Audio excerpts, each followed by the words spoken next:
कुठल्या वयात झालं? 2003. म्हणजे तुमचं वय किती होतं? 14. 14 वर्षी तुमचं लग्न झालं? 8वी पास झाली आणि लग्न झालं माझं. त्यानंतर मी 10वीचे पेपर बाहेरून दिले मी 2009ला. 10वी पास झाले मी. आणि मग हस्बंडचं वय किती होतं? हस्बंडचं तर होतं त्यांचं 25-30च्या आसपास. बापरे, खूप लवकर लग्न झालं. 14 म्हणजे काहीच नाही ना. पोसायला येत नाही. पोसावं तर आपलं पोरांना आपल्यालाच पोसायचंय. लोक पोसायला येत नाही. लोकांना काही पॅसेंजर मला विचारतात काही तुम्ही दिवसभर ऑटो चालवता. तेव्हा मला माझ्या मनाला खूप वाईट वाटतं तेव्हा. असं का पण? की मला म्हणजे एकदम मला वाईट वाटतं त्या वेळेस. खूप वाईट वाटतं. मी त्यांना उत्तर म्हणजे लवकर देता येत नाही मला. काय बोलू? मग सांगते मी त्यांना थोडं शांत मन करते 2 मिनिटं. सांगते नाही दादा मी सकाळी 7ला निघते गाडी काढते मी आणि 12-1 वाजेपर्यंत चालवते. नाशिकला राहायची मी तेव्हा. नाशिकला? हो. प्रॉपर गाव कुठलं आहे? चाळीसगाव. चाळीसगाव. हो. नाशिकला राहायची मी. परत मी त्याच्यानंतर मेसचे डबे पण चालवायची. भाजीपाला विकून हे लहान पोरं असताना आणि हॉटेलमध्ये चपाती बनवायला पण जायची नाशिकला पण.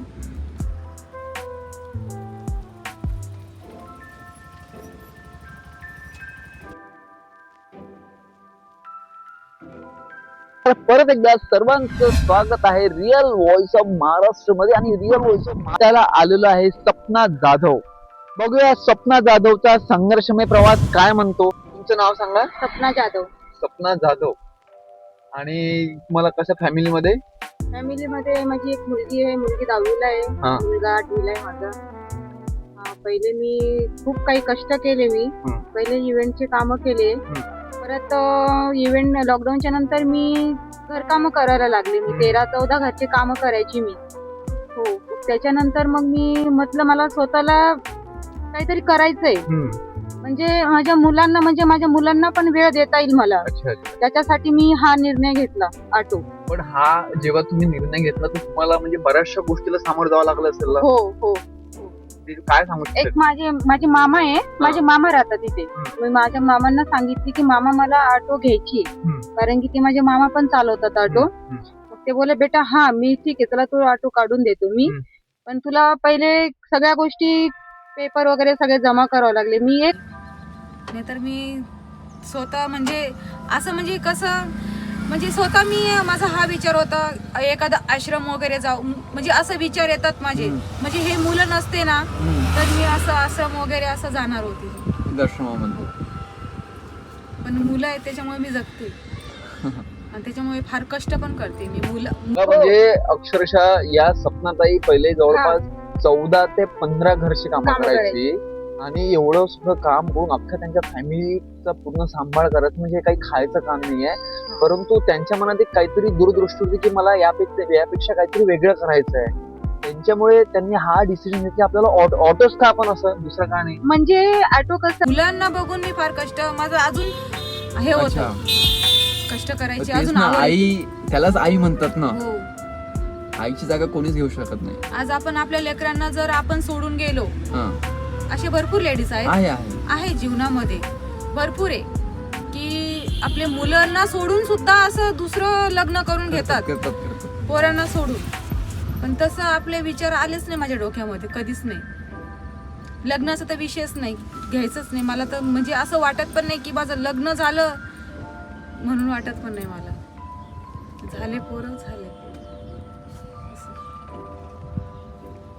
तुमची हेच कामाची पोच पावती आहे आणि नक्कीच या गोष्टीचा तुम्हाला कुठे ना कुठे फायदा होणार. दुःख तर फार असतं मनामध्ये पण ते दुःख कोणाला दाखवायचे नसतात.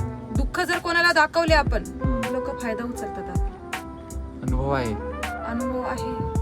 आपले दुःख कधीच कोणाला सांगायचे नाही. आपल्या मनामध्ये आपल्या घरामध्ये किती बी आपल्याला दुःख असलं बाहेरच्या लोकांना कधी शेअर करायचे ह्या गोष्टी. म्हणून तर इथपर्यंत आली मी आज. नाहीतर ह्या गोष्टी जर मी बाहेर सांगितले असते ना ही ह्या जागेवर नसती मी आज माझ्या मुलांमध्ये नसती मी. दुसरं कुठेतरी जाऊन बसलाय. हाय भरपूर आहे अशा गोष्टी. पण आपण म्हणजे ऑटो कसं आहे हे म्हणजे आपलं स्वतःचा बिझनेस आहे. अच्छा ओके. म्हणजे आता दुसरीकडे जॉब करणं म्हणजे कसं ते 8 घंटे 10 घंटे म्हणजे मुलांना वेळ देता येत नाही. बघा म्हणजे हा. मी आजपर्यंत बघितलंय की जे भैया लोक आहे, गुजराती लोक आहे, यांच्या मनात बिझनेस करायची क्षमता आहे. त्यांना असं वाटतं की आपण बिझनेस केला पाहिजे, आम्ही कोणाच्या अंडरमध्ये काम करणार नाही. पण आज मराठी महिलामध्ये मी सपनात आईच्या तोंडातून मी शब्द ऐकला की नाही मला कोणाच्या अंडरमध्ये काम करायला स्वतःचा छोटा मोठा हवा, पण एक बिझनेस हवा जेणेकरून मी फॅमिलीला वेळ देऊ शकतो. आणि खूप छान वाटलं मला. छान. आणि म्हणजे कसं आज म्हणजे जे मी ह्याच्या पहिले जे मी दिवस बघितले की म्हणजे मी स्वतःहून जे दिवस बघितले ते माझ्या मुलांनी नाही बघावं असं मला वाटलं. म्हणून मी हे रिक्षाचा म्हणजे एक निर्णय घेतला स्वतः. आणि म्हणजे मला स्वतः पहिलेपासून मला गाडीचा अनुभव होता. हा, म्हणून मी हे लगेच निर्णय घेतला हा गाडीचा. पण आता तुम्ही रिक्षा जेव्हा चालवतात तर बरेचसे कस्टमर तुमच्या ऑटो मध्ये बसतात, त्यांना हा. तुम्ही काय म्हणजे काय तुम्हाला काय तुमचा एक्सपिरियन्स काय शेअर करू शकता? हा, ते भेटतात, भरपूर प्रकारचे भेटतात. काही बहीण करून पण बोलतात, कोणी मॅडम पण बोलतात, रिस्पेक्ट देतात मला.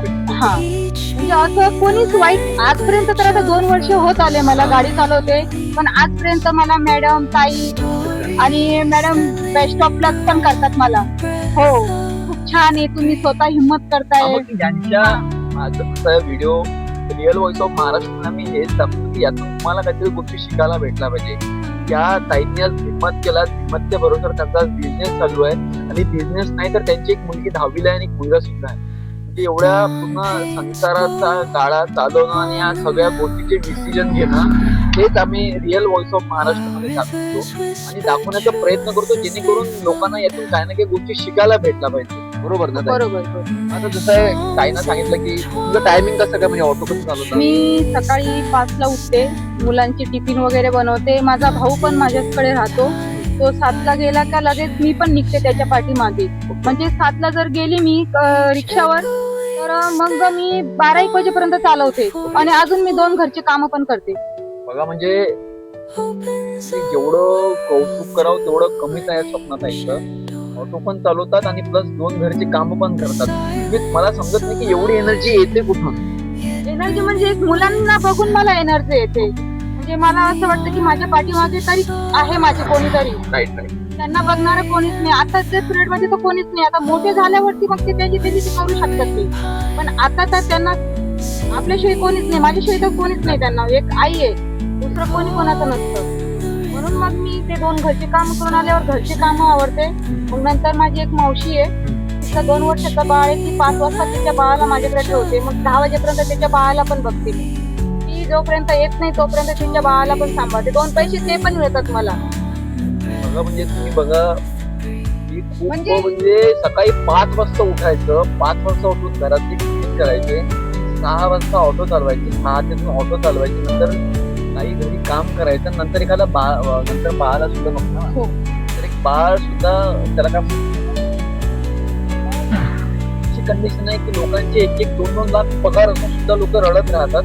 2-2 करोडच्या घरामध्ये राहतात तरी लोक छोट्या छोट्या गोष्टी रडत राहतात. पण काही बघा की तुम्हाला याच्यातून काहीतरी गोष्ट शिकायला भेटली, हा मेन इंटेन्शन आहे. कारण की एवढा सगळं संघर्ष करून फॅमिलीला सांभाळणं हे बिलकुल खायचं काम नाही. आणि कोणाला विश्वास बसो या नाही बसो, मला याच्याशी काहीच घेणं देणं नाहीये. मी 14 घरचे काम करून प्लस मी हे सगळं लेडीज सामान पण विकायची. मी लेडीजचे सगळे कानातले बांगड्या वगैरे म्हणजे भयंकर पैशासाठी संघर्ष केलेला दिसतो. हो.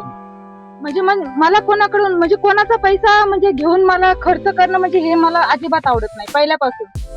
जसं मी जीवनामध्ये जसं मी माझ्या लाईफ मध्ये आली, जसं मला समजायला लागलं तेव्हापासून मी स्वतः कष्टच करते. अजून काय म्हणजे स्वप्नात या सगळ्या गोष्टी तुम्ही थांबवल्या आणि आयुष्यामध्ये सगळ्या गोष्टी एकदम असा कसा युटर्न लागला तुमच्या आयुष्याला? कसं आहे, हे आयुष्य ना खूप काही कठीण असतं. ज्याला काही आधार नसतो तो स्वतः काही करू शकतो. तो स्वतःसाठी स्वतःच्या मुलासाठी आणि स्वतः जगण्यासाठी पण काही करू शकतो तो. पण दुसऱ्याच्या गुलामगिरीपेक्षा हे बरे, मला हे योग्य वाटते. ऑटो चालवणं, भाजीपाला विकला, पेशंटला रात्रभर पोरांना घेऊन झोपली मी. त्यांच्यासोबत मी खूप कष्ट केले. असं नाही की मिस्टर असताना पण मी कष्ट खूप केले.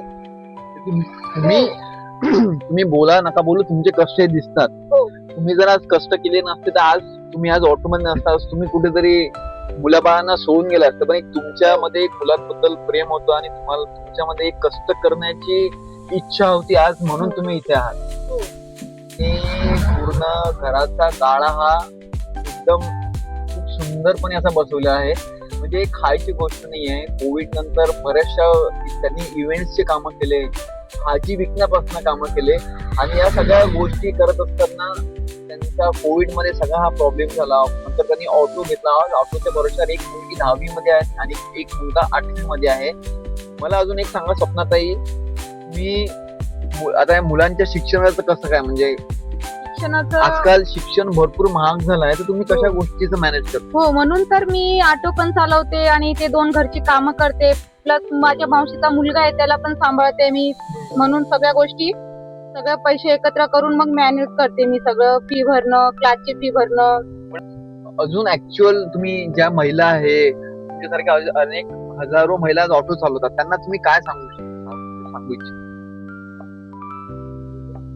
त्यांना तुम्ही काय एक सजेशन देऊ शकता की तुम्हाला पण या सगळ्या गोष्टी, जसा काही महिला असं राहते की छोट्या आयुष्यामध्ये छोट्या गोष्टी म्हटल्या तर हारून जातात, त्यांच्याबद्दल तुम्ही एक काय लोकांना सांगू शकता पॉझिटिव्ह संदेश, की जसं तुम्ही आज कसं पूर्ण सिच्युएशन डायव्हर्ट केली, की कशा गोष्टीला तुम्ही समोर ट्रबल घेऊन आज इथे आज बऱ्यापैकी आज तुमच्या जीवनाची गाडी थोडी मोठी तुमची एक लाईनवर आली. तुम्ही अजून लोकांना काय सजेशन देऊ शकता, काय सांगणार आपल्या महाराष्ट्राला? माझं एकच म्हणणं आहे, सगळ्या स्त्रींना असंच म्हणायचंय की कधी आपण हारायचं नाही. स्त्रीला भरपूर काही हे असतात, कधीच हारायचं नाही स्त्रीनी. स्वतःच्या पायावर उभं राहायचं आणि आपल्या मुलांना बघायचं. आपल्या पाठीमाग आपले नवरे जरी नसले ना तरी आपण स्वतःहून कधी हारायचं नाही, आपल्या मुलांसाठी तरी जगावं, असं माझं म्हणणं आहे सगळ्या स्त्रींना. म्हणजे सिच्युएशन किती हार्ड असो, हारायचं नाही आणि ऍटलीस्ट मुलांबाळांसाठी तरी जगायचं. तुम्ही कुठल्याही आयुष्यामध्ये टोकाचं पाऊल घेताना 10 विचार करा. आणि तुम्हाला जर ही सपनाताईची जर्नी आवडल्यास नक्की लाईक करा, शेअर करा, सबस्क्राईब करा. आणि जाता जाता सपनाताईला पुढील वाटचालीसाठी खूप खूप शुभेच्छा आणि लवकरच भेटूया नवीन नेक्स्ट एपिसोड मध्ये रिअल व्हॉइस ऑफ महाराष्ट्राच्या लवकरच.